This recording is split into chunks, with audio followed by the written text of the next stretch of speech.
존경하는 광주 시민 여러분, 사랑하는 선배 동료 의원 여러분, 광주 서구 양동, 양삼동, 농성 1, 2동, 화정 1, 2동을 지역구로 두고 있는 더불어민주당 소속의 광주광역시의원 강수훈입니다. 지난주 광주에서는 큰 경사가 있었습니다. 광주 출신의 한강 작가가 대한민국 최초로 그리고 아시아 여성 최초로 노벨 문학상을 받은 일입니다. 노벨상 위원회는 선정 이유에 대해서 이렇게 말했습니다. 역사적 트라우마에 맞서고 인간 삶의 연약함을 드러내는 강렬한 시적 산문으로 한국 작가 한강에게 수여한다.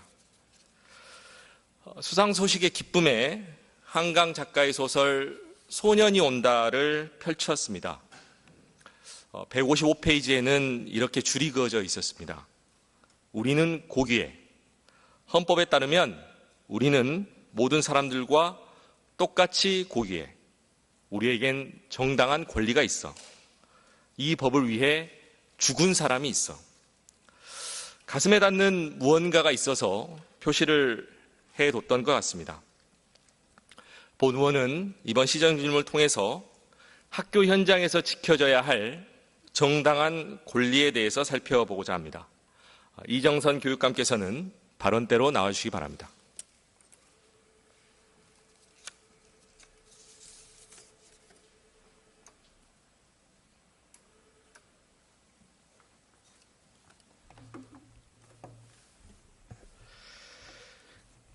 교육감께서는 대한민국의 아동, 청소년들의 사망 원인 1위가 무엇인지 알고 계십니까?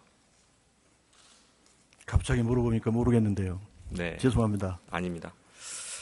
10세부터 19세까지의 사망 원인 1위는 스스로 목숨을 내려놓는 일입니다. 통계청에서 2022년도에 발표한 아동 청소년 삶의 질 2022 보고서에 따르면 청소년들의 자살률은 인구 10만 명당 19년도에 2.1명, 20년도에 2.5명, 21년도에 2.7명으로 계속해서 증가하고 있습니다. 교육감께 질문 드리겠습니다. 청소년들의 자살률이 증가하는 문제, 혹시 원인은 어디에 있다고 보십니까? 여러 가지 다양한 원인이 있지 않겠나 싶습니다. 대표적으로 한두 가지만 간단하게 말씀해 주시면 될 것 같습니다. 자기의 어떤 뜻을 펼칠 수 있는 기회와 환경이 막다른 골목에 막혔을 때 대개 극단적 선택을 하게 되어지는데요. 그리고 인간으로서의 존엄이 훼손당할 때도 극단적 선택을 하게 되어지고요.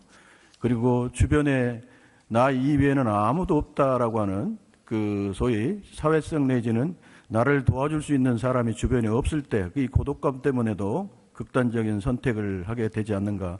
그 이외에도 더 다양한 이유가 있지 않을까 생각합니다.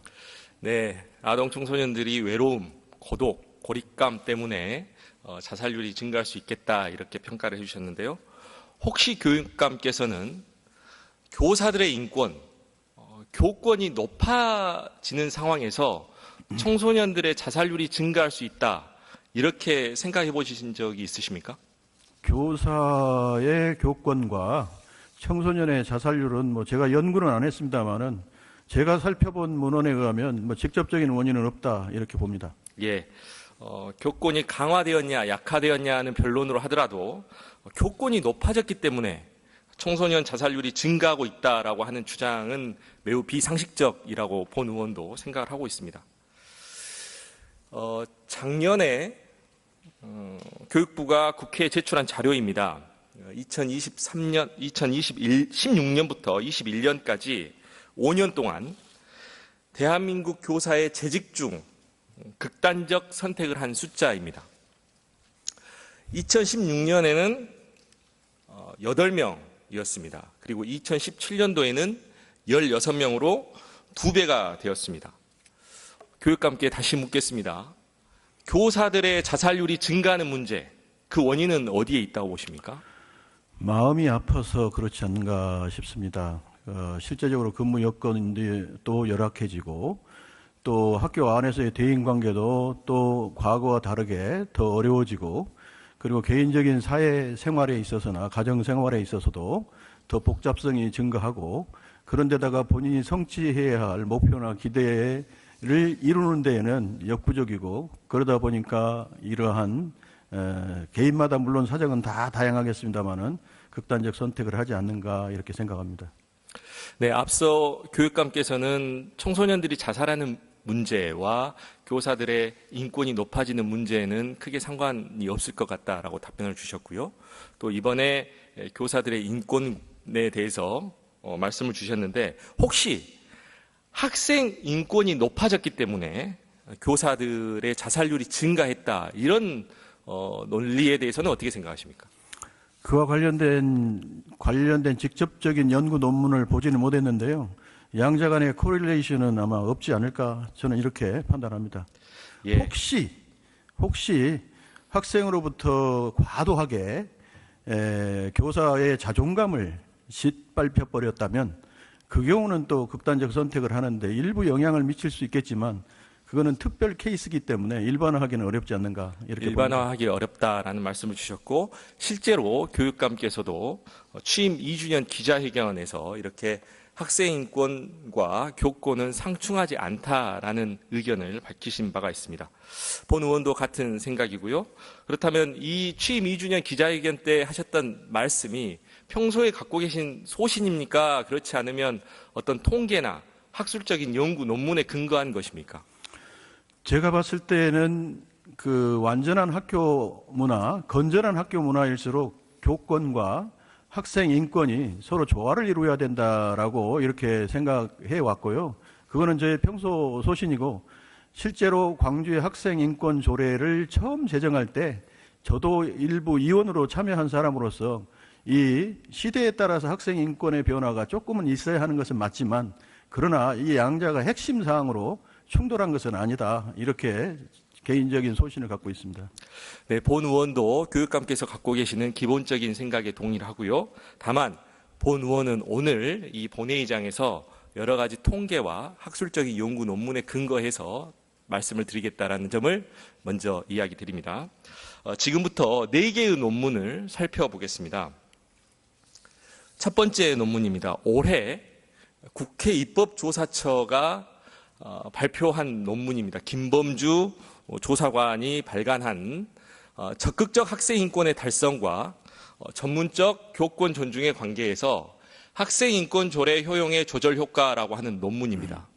이 논문의 결과는 데이터를 분석한 결과 적극적 학생 인권의 달성 정도가 커질수록 교권 존중의 정도도 높아질 것이라고 기대할 수 있다, 이러한 결과가 있습니다. 결국 학생 인권과 교권은 서로 대립하는 개념이 아니라 학생 인권을 보장하면 할수록 교사들의 인권도 높아진다라고 하는 연구 결과인 것입니다.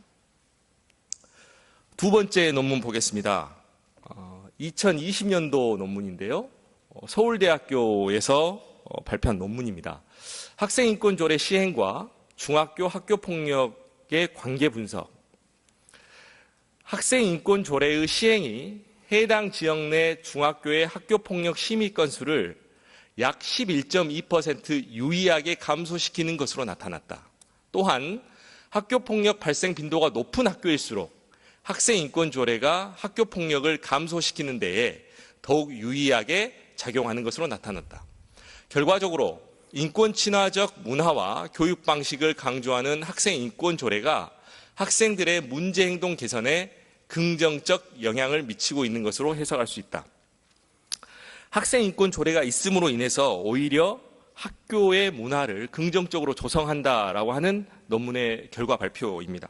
그래서 잠깐 교육감께 질문을 드리겠습니다. 이와 같은 연구 결과가 있음에도 불구하고 왜 일부에서는 학생 인권과 교권을 대립의 관점에서 본다고 생각하십니까? 일단은 논문은 어떤 방법으로 자료를 수집하고 어떤 방법으로 자료를 분석했느냐에 따라서 결과가 달라질 수 있기 때문에 해석의 차이가 있을 수는 있다. 학술적으로도 그렇게 보나, 저는 개인적으로는 양자 간에는 충돌하지 않는다라고 하는 이러한 입장이고요. 또 왜 이렇게 그럼에도 불구하고 이 사람들은 이러한 연구 결과를 신뢰하지 않을까에 대해서는 기본적으로 자기들이 믿고 싶은 것을 믿으려고 하는 사람들의 성향이 굉장히 강합니다. 이 부분에 있어서는 진영 논리가 굉장히 또 강하게 개입되어 있기 때문에 제가 뭐라고 말씀드릴 수 없으나 하여간 그쪽으로 믿고 싶은 단체나 기관이나 아니면 그쪽 진영은 이 연구 결과에 대해서 신뢰를 하지 않지 않는가 이렇게 생각하고요. 저는 이 연구 결과의 진영에 서 있는 사람이다 이렇게 말씀드립니다.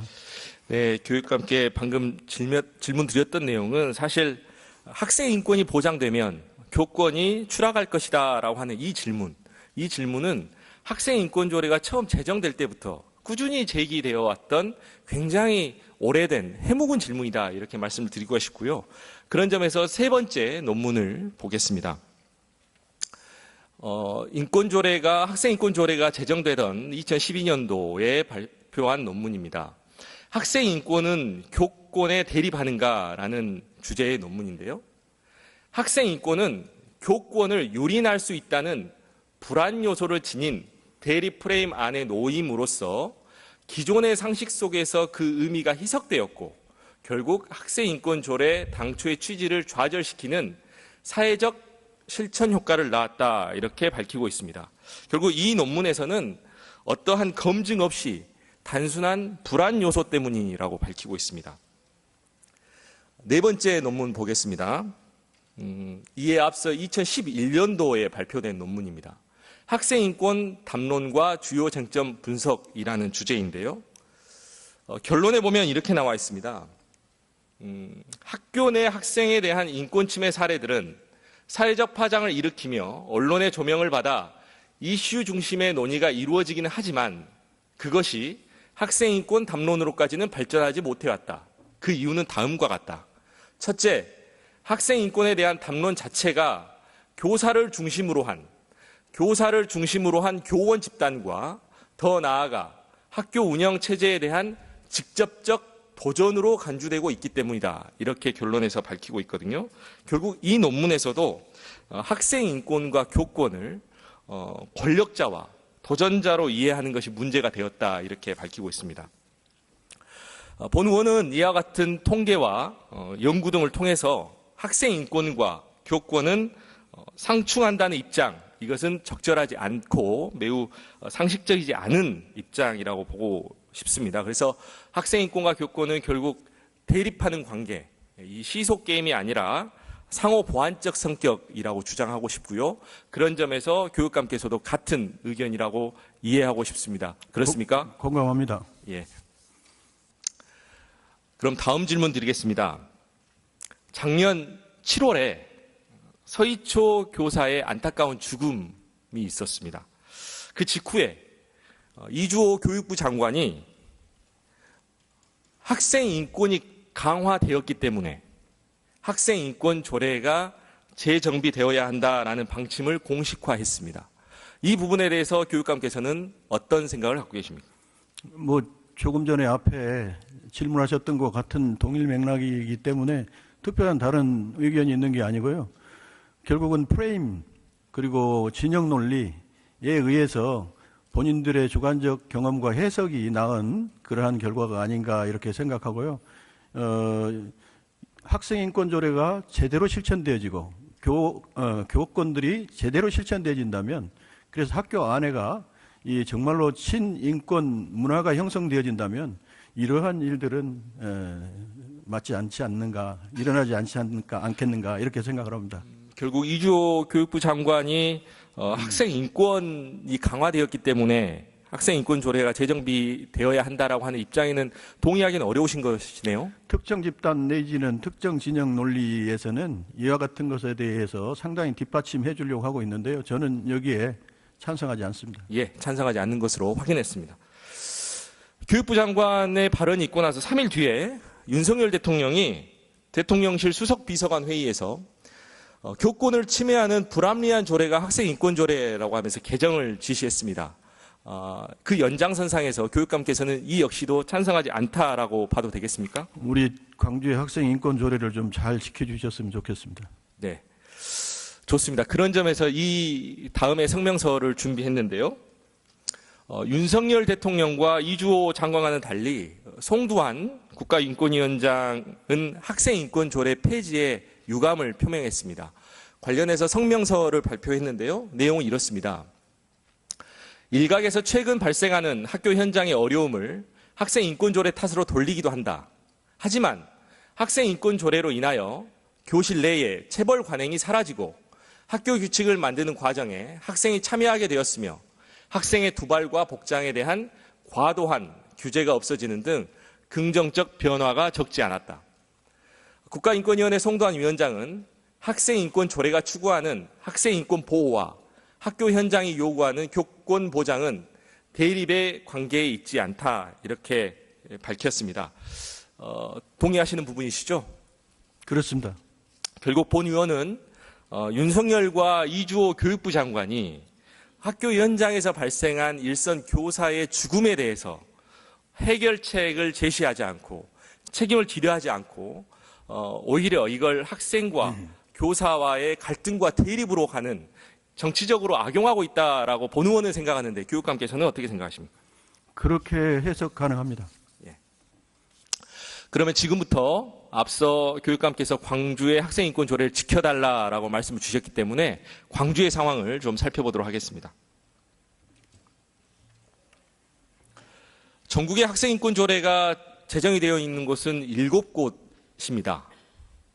그리고 최근에 충남에 이어서 서울이 폐지가 되었습니다. 광주에도 작년 9월에 학생인권조례 폐지, 주민조례 청구가 와서요. 6개월간 주민조례 청구 서명 요청이 있었고 올해 4월에 주민조례 청구 명부를 제출했습니다. 검토를 한 결과 청구인 명부가 유효성 검증에서 통과를 했고 법이 정한 시간 안에 제출을 했기 때문에 형식적 요건은 통과했다. 그래서 절차적 하자가 없다라고 보고 폐지한 수리를 결정했습니다. 교육감께서는 이 내용을 알고 계시죠? 네. 여기까지는 형식적 요건을 다룬 것이었고요. 이제 우리 광주광역시의회는 그리고 특히 교육문화위원회를 중심으로 실질적인 부분을 검토해야 합니다. 교육감께서는 의회에서 이 광주의 학생인권 조례 폐지 주민조례 발안제에 따른 이 청구와 관련해서 의회가 어떤 결정을 내릴 것이라고 생각을 하십니까? 폐지에 찬성하지 않을 거라고 예상합니다. 그렇게 예측하십니까? 예. 그리고 교육감께서도 그렇게 되시길 희망하십니까? 기대합니다. 네. 그러면 그런 기대감 때문인지는 모르겠습니다만 여튼 서울에서는 서울 학생인권 조례가 폐지될 때 그 당시에 조희연 교육감께서 천막농성도 불사하고 이 학생인권 조례를 지키기 위해서 굉장히 적극적으로 행동을 하셨단 말입니다. 그런데 지금 이정선 교육감께서는 그 정도의 적극성은 보이지 않기 때문에 본 의원이 질문을 하고 있는 것입니다. 그러면 그 정도... 지금 9대 광주광역시의회 의원들을 믿고 있기 때문에 지금 그렇다고 이해해도 되겠습니까? 아, 그럼요. 예, 알겠습니다. 그러면 의회에서 우리 전체적인 광주의 사회적 분위기가 의원님들을 또 이렇게 후원하고 있지 않습니까? 좋습니다. 그럼 지금부터 학생인권조례 폐지와 관련해서 그 청구서에 담겨 있는 실질적인 부분, 형식적 부분은 통과를 해서 의회에서 그 폐지안에 대해서 수리를 했기 때문에 실질적인 부분에 대해서 한번 살펴보겠습니다. 청구 사유에 크게 3가지가 있더라고요. 첫 번째는 교사들의 통제에 어려움이 있다. 두 번째는 학력이 저하된다. 세 번째는 성정체성 혼란을 이야기한다. 이 3가지입니다. 교육감께서는 이 3가지 중에 동의하는 부분이 있습니까? 단 한 가지라도 있습니까? 그 3번째 관련해서는 조금 신중히 생각해 보아야 할 부분이 있는 것 같습니다. 어떤 부분에서 신중히 생각해 봐야 되죠? 양성평등은 맞는데 성 관련해서 특정 종교단체가 요구하는 것도 그 창조의 논리 이 부분도 의미가 있다 저는 이렇게 봅니다. 교육감께서는 동성애를 반대하십니까? 그렇습니다. 소신입니까? 그렇습니다. 이유에 대해서 설명해 주시겠습니까? 아까 이야기 들으신 것처럼 창조의 논리에 어긋나기 때문에 그렇습니다. 자, 본 의원이 이 세 번째 성 정체성 혼란 야기를 포함해서 이 지금 청구 사유의 세 가지가 적절한지에 대해서 지금부터 한번 살펴보도록 하겠습니다. 먼저 교사의 통제 어려움과 관련해서 교육부에 근거한 자료 2023년도 자료입니다. 전국 광역 시도를 봤을 때 학생 인권 조례가 있는 곳과 없는 곳을 비교했습니다. 그렇게 봤을 때 교원 100명당 교육활동 침해 건수를 봤는데요. 조례가 있는 곳이 최근 5년간 0.5건, 조례가 없는 곳이 오히려 0.5사건으로 높다라고 하는 통계가 있습니다. 결국 첫 번째 청구 사유는 적절하지 않다. 본 의원은 이렇게 보고 있고요. 두 번째, 학력 저하와 관련해서는 이렇게 광주 학생인권 조례가 제정된 곳이 대한민국 지도로 놓고 봤을 때 서부권에 몰려 있습니다. 그러면 전반적으로 그 대한민국 서부권의 학력이 저하됐다라고 하는 것을 누군가는 증명할 수 있어야 됩니다. 대한민국 동부 지역이 서부 지역보다 공부를 더 잘한다는 증명이나 통계 혹시 본 적 있습니까? 저는 과문해서 그걸 모르겠습니다. 일단 성적이 저하됐다라고 한다면은 대학 입학 학력, 고사 성적이 떨어졌다라고 하는 이야기거나 아니면 기초학력 미달률이 올라갔거나 학교 중퇴율이 올라갔거나 아마 이러한 3개 정도의 지표를 이야기하는 것 같은데요. 특정 지역이 아마 이게 올라갔는지 없는지 그 지역 자체 내의 조사는 있겠지만 동서부권으로 나눠가지고 동부가 공부를 잘하고 서부가 공부를 못한다 이런 자료는 저는 본 적이 없습니다. 자료는 본 적이 없다라고 말씀 주셨습니다. 본 의원도 이번 시정질문을 준비하면서 열심히 연구 자료를 찾아봤는데요. 확인을 하지 못했습니다. 세 번째, 성정체성 혼란 야기와 관련해서 교육감께서 관심 있어 하는 부분이셨죠. 광주학생인권조례 제20조 차별받지 않을 권리 제1항에는 이렇게 되어 있습니다. 학생은 성별, 종교, 민족, 언어, 나이, 성적 지향, 신체 조건, 경제적 여건, 성적 등을 이유로 차별받지 않고 평등한 대우와 배움을 누릴 권리를 가진다. 아마 성정체성 혼란 야기와 관련해서 문제를 제기하고 있는 내용이 이 성적 지향과 관련된 단어가 들어가 있다라고 문제를 삼고 있는 것 같은데요. 자, 교육감께서 동성애를 지지하는지 지지하지 않는지와 별론으로 이 성적 지향이라고 하는 단어 때문에 어떤 지역 내에서 문제가 발생했다 이런 보도나 결과를 보신 적이 있습니까? 지향이라고 하는 것은 개인의 어떤 문화적인 습성, 취향 이것을 의미하는 거로 생각이 되어집니다.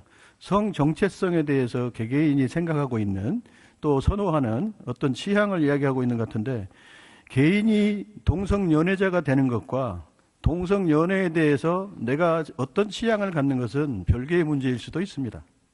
그리고 질문하신 대로 그 성적 지향이 어떤 부정적인 결과에 영향을 미쳤다라고 하는 자료는 저도 접하지 못했습니다. 예, 그럼 교육감께서는 이 성적 지향이라는 단어가 그대로 존치되어야 한다 이런 입장이십니까? 크게 문제가 되지 않겠다. 이 부분은 어떻게 해석을 하느냐에 따라서 예컨대 보수단체에서는 이걸 갖다가 동성애자로 이렇게 아마 해석을 확대하는 걸로 같습니다만은 제가 보기에는 이 개인이 가지고 있는 어떤 이 성 정체성에 대한 취향 이 정도로 협소한 의미로 해석을 해도 되지 않을까 이렇게 생각합니다. 갑자기 궁금한 게 생겨서요. 대한민국에는 지금 동성애를 금지하는 법률이 있습니까? 그거는 제가 모르죠.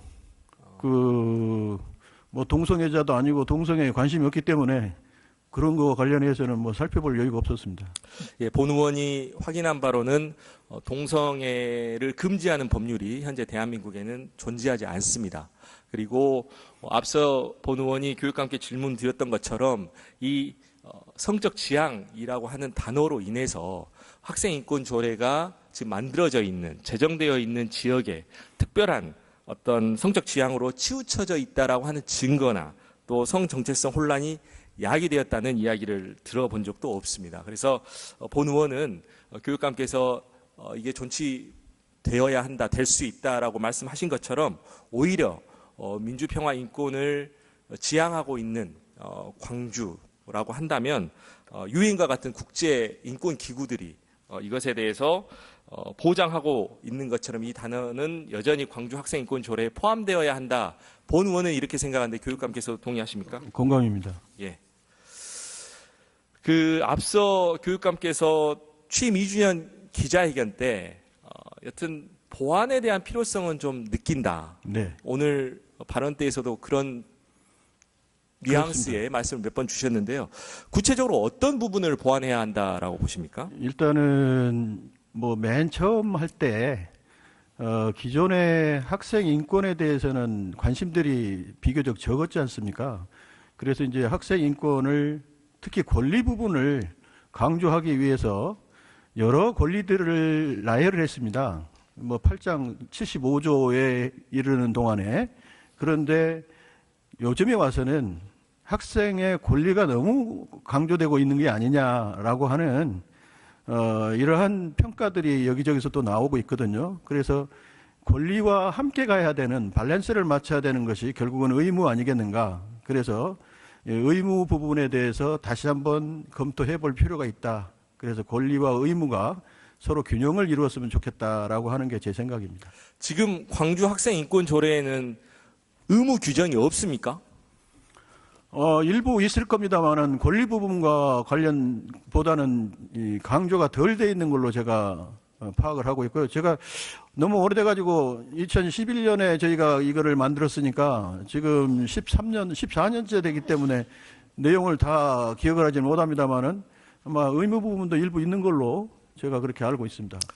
예, 광주 학생인권조례 제3조 제3항 책무가 있습니다. 학생은 사회 일원으로서 규범을 준수하고 생명과 인간의 존엄을 중시하며 다른 학생 그리고 교직원 등 타인의 인권과 법적 권리를 존중하여야 한다라고 하는 광주 학생인권조례에는 이 책무 규정이 있습니다. 근데 이것을 넘어서는 더 필요한 의무 규정이 있습니까? 예, 조금 이거는 포괄적인 의미로 되어 있고 예컨대 미국에서는 요즘 아이들로 하여금 학교에 무기를 소지하거나 이러한 것들까지도 금지하는 조항들이 있지 않습니까? 우리도 학교 안전에 위해되거나 아니면은 다른 학생이나 교직원에 대해서 그 인권, 그 사람들의 인권을 존중해줘야 된다는 이러한 규정, 이런 것들은 조금 더 보강되어야 되어야 하지 않을까.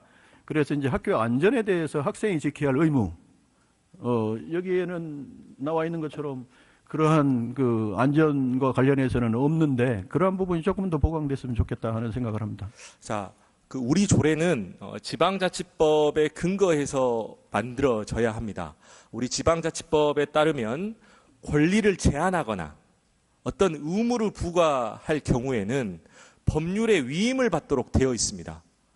알고 계십니까? 네. 그러면 그러한 의무를 학생들에게 부과하기 위해서는 어떠한 상위법의 지배를 받아야 됩니까? 어떤 법이 그게 근거가 되어 있는 것이죠? 구체적인 뭐 법률 전문가가 아니니까 구체적으로야 어떻게 알겠습니까만은 의원님들께서 저희들이 공청회를 하거나 그런 과정에서 이러한 것들을 상위법에 어디에 하고 연결시켜서 그 논의해야 할 것인가는 의원님들이 더 잘 알리라 생각합니다.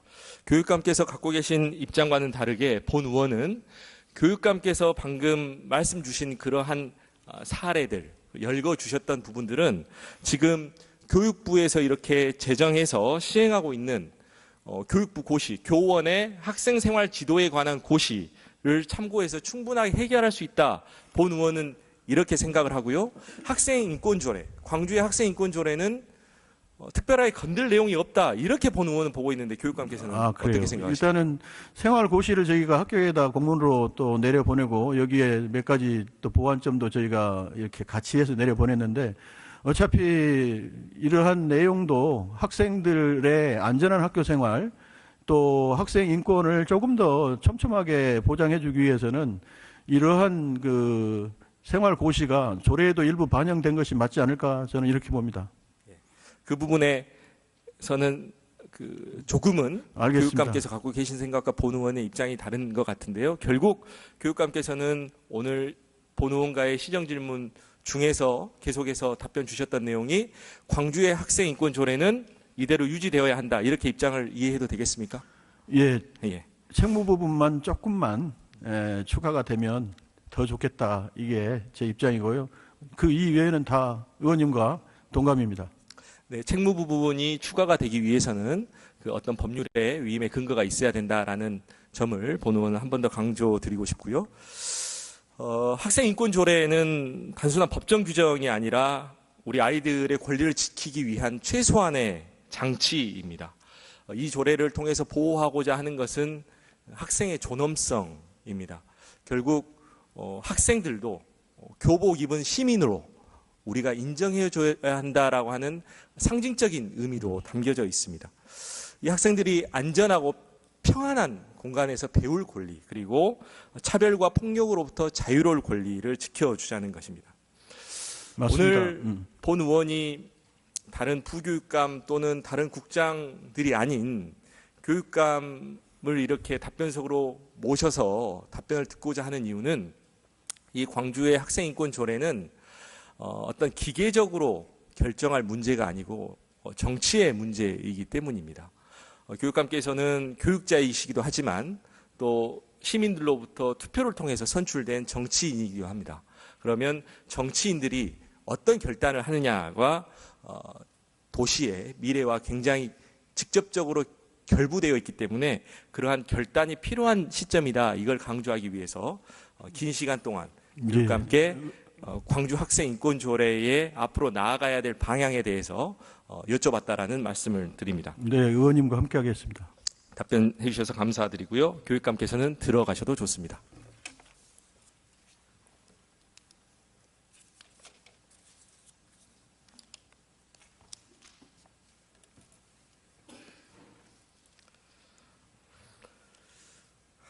네, 지금부터는 시교육청 직선 4기 공약 사업 중에서 공립대안학교 관련해서 묻겠습니다. 우리 광주교육시민협치진흥원 김진구 원장 계십니까? 네, 답변석으로 나와주시기 바랍니다.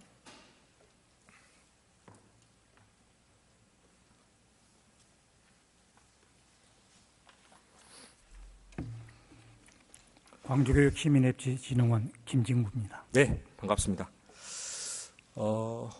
이 화면을 보시면요, 교육부 훈령에 따라서 진행되는 위 프로젝트라는 것이 있습니다. 알고 계시죠? 예. 예.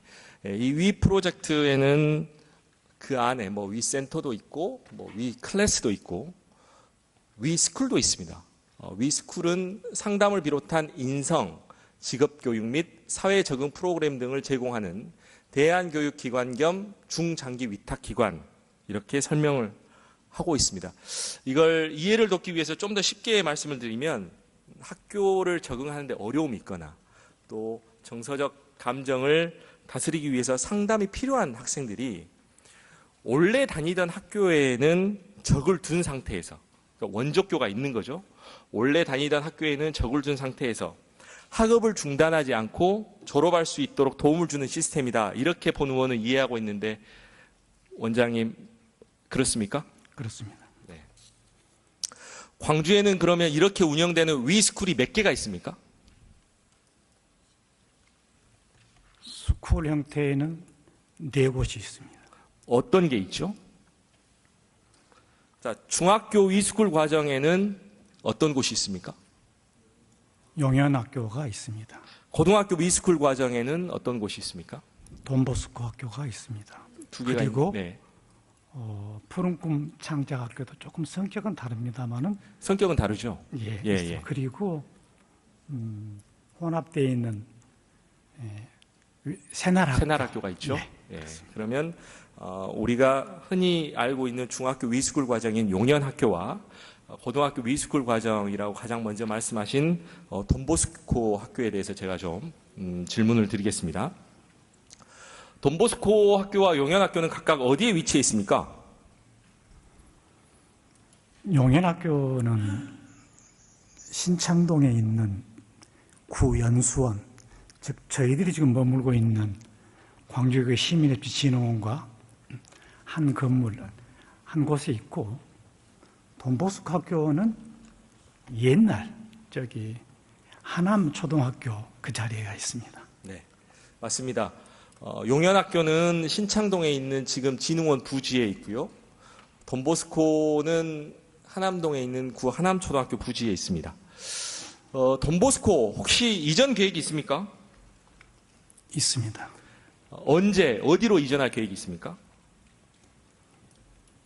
돈보스코 학교는 이제 그곳이 광산고등학교 신설과 맞물려 있어 가지고 필연 쪽으로 옮기게 돼서 지금 장소는 옛 광주과학고등학교 자리 거기로 이전을 할 계획입니다. 그러니까 지금 구 하남초등학교 부지에 돈보스코가 있는데 그 구 하남초등학교 부지에 광산고등학교가 들어서야 되기 때문에 돈보스코를 옛날 과학고 자리로 옮기겠다 이런 말씀이시고 그게 언제 이루어집니까? 지금 2025년 1월경에 이사를 완료할 계획을 갖고 있습니다. 예, 주월동에 지금 금란교실 부지에 돈보스코가 옮겨지게 되고 그렇다면 지금 진흥원 부지에 시교육청, 서구 화정동에 있는 시교육청이 옮겨진다 이런 계획을 하고 계시죠? 저는 시교육청에 근무하지는 않습니다만은 시교육청은 이전 계획 없습니까? 이전한 것으로 알고 있습니다. 예, 알고 계시죠? 예. 그러면 시교육청이 지금 신창동의 진흥원 부지로 옮겨지게 되면 지금 있는 진흥원은 어떻게 되는 겁니까? 지금 계획으로는 시교육청 바로 옆에 있는 정보원으로 지금 계획을 하고 있습니다. 그러면 진흥원 부지에 있는 용현학교는 어디로 옮겨지게 되는 겁니까? 그 부분에 대해서 고민이 많습니다. 구체적으로 어떤 고민을 하고 계십니까? 시민협치진흥원이 옮기고 용현학교도 옮겨야 되는데 이제 시교육청이 오기 때문에 현실적으로 지금 용현학교가 어디에 머물 것인가 처음에는 우리 진흥원하고 함께 정보원으로도 갈 생각도 해보고 또 지원중학교 자리도 생각해보고 또 교육감님께서도 안내해 주셨습니다마는 전남 공무원 예전에 지금으로 말하면 적집사가 거기 빈 공간도 찾아가 봤고 또 어떤 분들은 청풍야영장 또 벌량에 있는 학교 교육청 소속의 어떤 부지들 많은 것들에 대해서 놓고 고민하고 있는 중입니다. 고민을 했는데 현재는 결론을 내지 못한 겁니까? 그렇습니다. 그러면 용현학교 이전 부지는 찾고 있고 앞으로도 찾을 겁니까? 그렇습니다. 못 찾게 되면 어떻게 됩니까? 찾도록 하겠습니다. 언제까지 찾으실 계획입니까? 지금 교육청이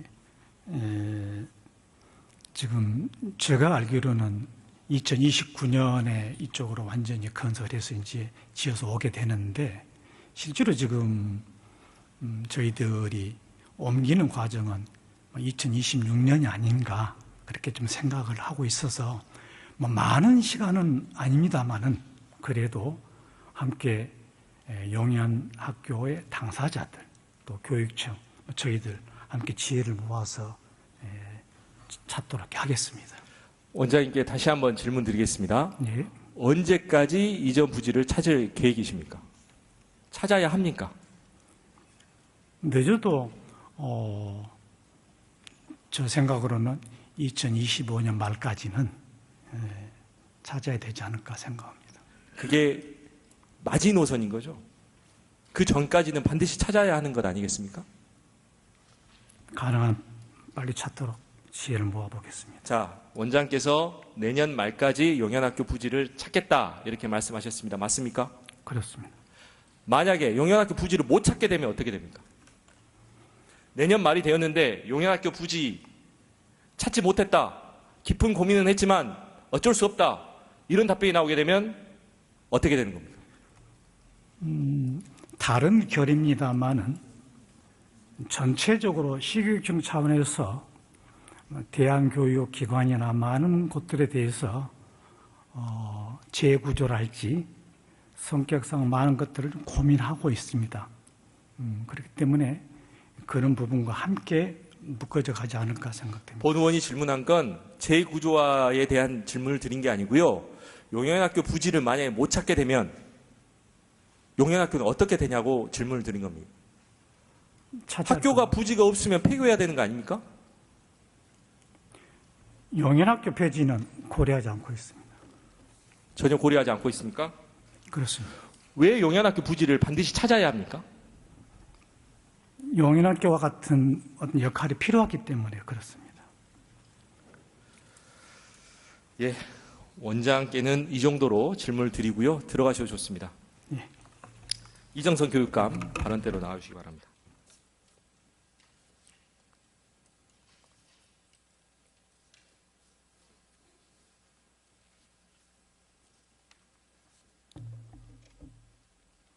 네.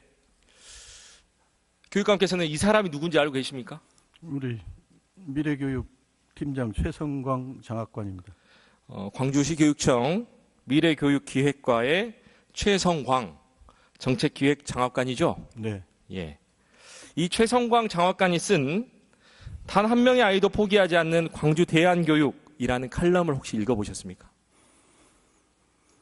최근에 썼던데요. 한 달 전에 쓴 칼럼입니다. 최근에 썼다라고는 들었는데 구체적인 내용은 제가 읽지를 못했습니다.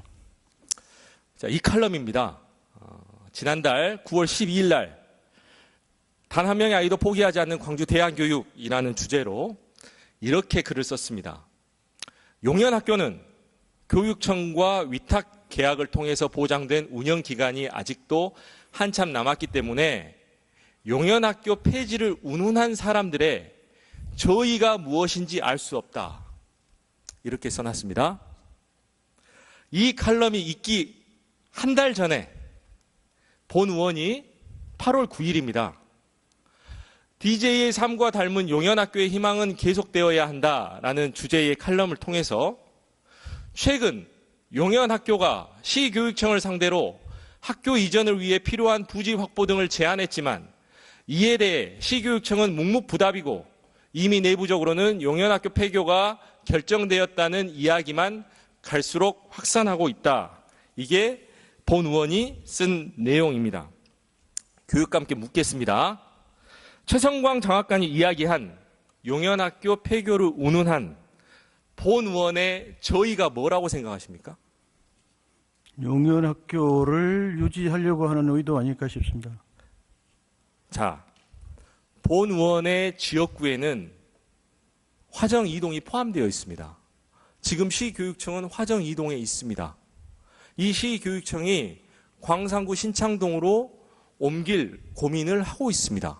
그러면 시교육청 옮겨가면 그 신창동에 있는 교육기관들은 다른 곳으로 옮겨져야 되는 것 아니겠습니까? 맞습니다. 그러면 본 의원이 시민을 대리해서 의원으로서 이와 같은 칼럼을 썼는데 교육청의 장학관이 그 의원의 저의를 궁금해한다? 어떻게 생각하십니까? 개인의 생각이기 때문에 기관을 대표한 칼럼도 아니고 개인의 생각이기 때문에 이거에 대해서 제가 뭐 답변을 이렇게 저렇게 할 이유는 없습니다. 그러나 우리와 함께 광주교육을 만들어가고 있는 시의회에 의원님을 의식하고 만약에 이런 표현을 썼다면 저는 개인적으로 상당히 어떻게 보면 예의에 맞지 않다 이렇게 봅니다.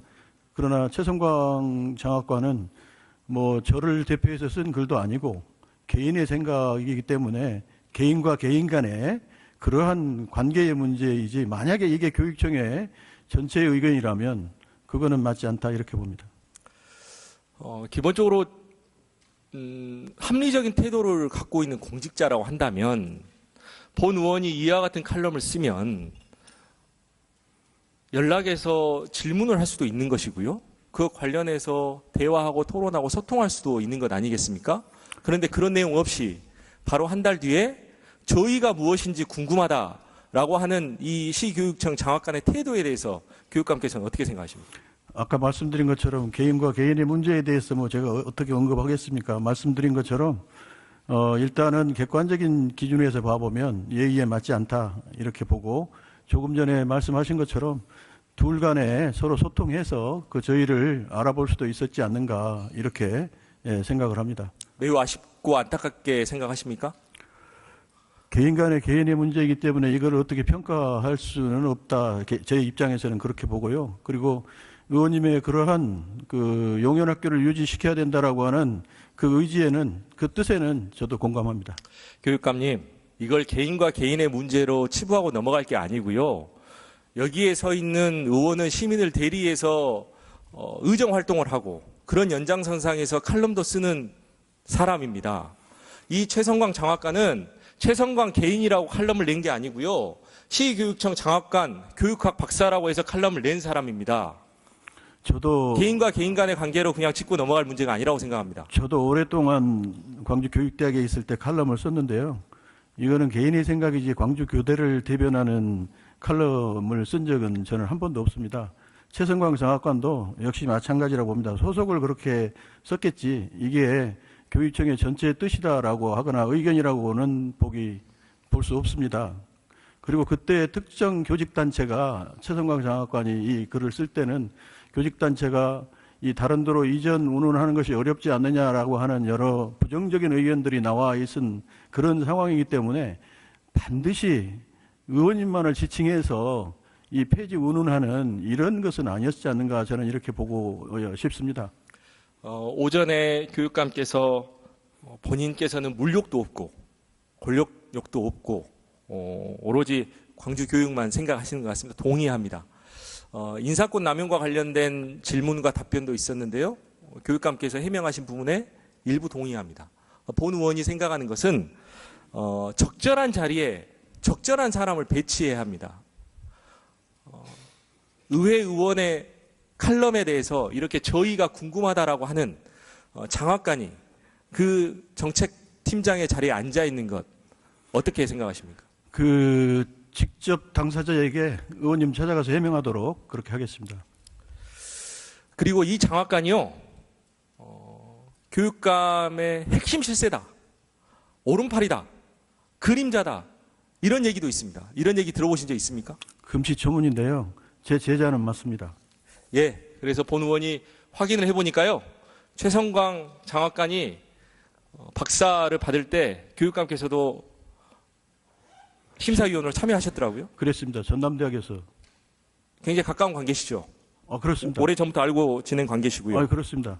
저는 이런 과정에서는 어떤 사람의 역량과 능력도 물론 중요하지만 일을 함에 있어서 그 사람이 갖고 있는 태도, 인성, 가치관 이런 건 역시 인사를 하는 과정에 있어서 교육감께서 판단하셔야 된다 이렇게 생각하는데 교육감께서는 어떻게 생각하십니까? 동의합니다. 예. 자, 그러면 앞서 본 의원이 시민협치진흥원의 김진구 원장께 질문드렸던 내용을 그대로 다시 한번 교육감께 질문드리겠습니다. 진흥원 내에 있는 용연학교 부지 언제 어디로 가게 됩니까? 아까 원장님이 말씀하신 것처럼 이전 부지를 찾고 있습니다. 내년 말까지는 저희가 반드시 찾아서 용연학교가 없어지지 않고 공립대안학교로서 역할을 지금처럼 잘 할 수 있도록 하겠습니다. 만약에 이전 부지 못 찾게 되면 어떻게 되는 겁니까? 용연학교는. 일어나지 않는 미래를 가상해서 답을 하는 것은 옳지 않다. 저는 이렇게 보는데요. 반드시 찾겠습니다. 그러면 교육감께서는 용연학교를 계속해서 존치하기 위한 확실한 의지가 있다. 이렇게 본 의원이 이해해도 되겠습니까? 네, 그렇습니다. 예, 알겠습니다. 교육감에게 그러면 한 가지 더 요청드리겠습니다. 용연학교에 한 번이라도 가보신 적 있습니까? 한 번 정도가 아니라 자주 갑니다. 자주 갑니까? 예, 최근에 연수원에 가기 때문에 자주 갑니다. 연수원을 가는 것과 달리 그 용연학교를 직접 방문해 보신 적이 네, 있습니까? 방문했습니다. 안에도 들어갔습니다. 가서 누구누구 만나신 적이 있습니까? 학교 건물 외에 가서 현장의 목소리를 듣거나 누구를 만난 적이 그런 있습니까? 경우는 없습니다. 그런 경우 없습니까? 네네. 그러면 본 의원이 오늘 시정질문을 통해서 공식적으로 교육감께 요청드립니다. 반드시 용현학교에 가셔서 학생들과 학부모 또 그 원조교회 담당자들과 소통의 시간을 가졌으면 좋겠다. 이런 제안을 드리는데 교육감께서는 그렇게 해주시겠습니까? 약속하겠습니다. 예, 알겠습니다. 교육감님 들어가셔도 좋습니다.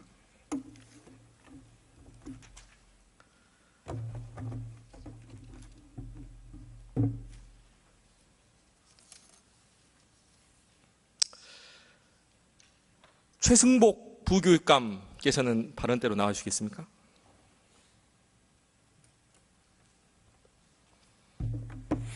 예, 부교육감 최승복입니다. 죄송합니다.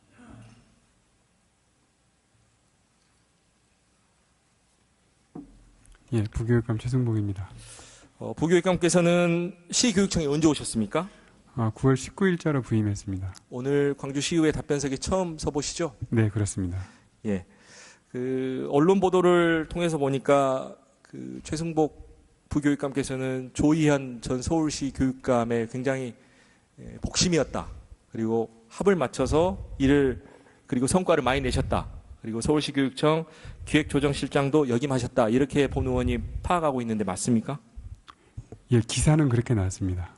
기사는 그렇게 났는데 사실은 아닙니까? 제가 한 번도 조 교육감이 측근이라고 생각해 본 적은 없습니다. 그냥 조희현 서울시 교육감과 합을 맞춰서 열심히 일한 것이다. 이렇게 이해하면 되겠습니까? 기획조정실장으로서 교육감님이 추진한 여러 정책이 잘 추진될 수 있도록 기획하고 조정하는 일을 성실히 했다고 생각을 합니다. 부교육감께서도 앞서 본 의원이 여러 가지 이야기한 광주 학생인권조례의 유지에 대해서 동의하십니까? 예, 적극 동의합니다. 예.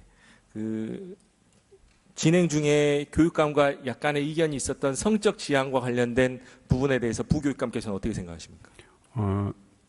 그 조례안이 다양한 의견들을 원래 취지를 훼손하지 않는 한도 내에서 다양한 목소리를 담을 수 있도록 조정이 필요하다는 교육감님의 말씀에 적극 동의합니다. 성적 지향과 관련해서요. 성적 지향과 관련해서 교육감께서는 그대로 두는 것이 맞다라고 말씀 주셨는데 그 부분에 대해서 부교육감께서 동의하냐 이런 질문. 예, 저도 동일한 의견입니다. 예. 그러면 광주학생인권조례와 관련해서는 부교육감께서도 유지되어야 한다라고 보는 것이라고 이해하겠습니다. 예, 그렇습니다. 예. 그러면 두 번째로 주제에서 본인 의원이 말씀드렸던 용현학교와 관련해서 최성광 장학관의 그러한 칼럼 기고문에 대해서는 오늘 이야기를 들으시고 어떤 느낌을 받으셨습니까? 제가 지금 그 전후 맥락을 오늘 처음 들어서 전후 맥락을 전혀 모르는 상태라서 어떻게 답변드리기가 좀 어렵습니다. 예. 그러면 여러 가지 사실관계를 제외하고요. 예. 시민을 대리해서 일을 하고 있는 의원이 쓴 칼럼에 대해서 그 칼럼에 대해서 어떤 저의를 이야기하는 그것도 공개적이고 본인의 타이틀을 달아서 이야기하는 그 장학관의 태도에 대해서는 어떻게 생각하십니까? 만약 최 장학관이 의도한 게 의원님이라고 한다면 광주시 교육청의 공직자의 직위에서 할 수 있는 말로서는 적절하지 않은 측면이 있다고 생각을 합니다. 예, 그 가정이 아니고요 사실입니다. 본 의원이 2달 전에 쓴 칼럼에 한 달 전에 최 장학관께서 그렇게 의원의 의견에 대해서 저희를 의심했습니다. 이거는 가정할 문제가 아니고요 사실입니다. 그렇기 때문에 부교육감께서도 시교육청으로 돌아가셔서 최 장학관의 이번 태도 문제에 대해서 반드시 질책해 주실 것을 요청드립니다. 예, 잘 살펴보겠습니다. 예, 부교육감 돌아가셔도 좋습니다.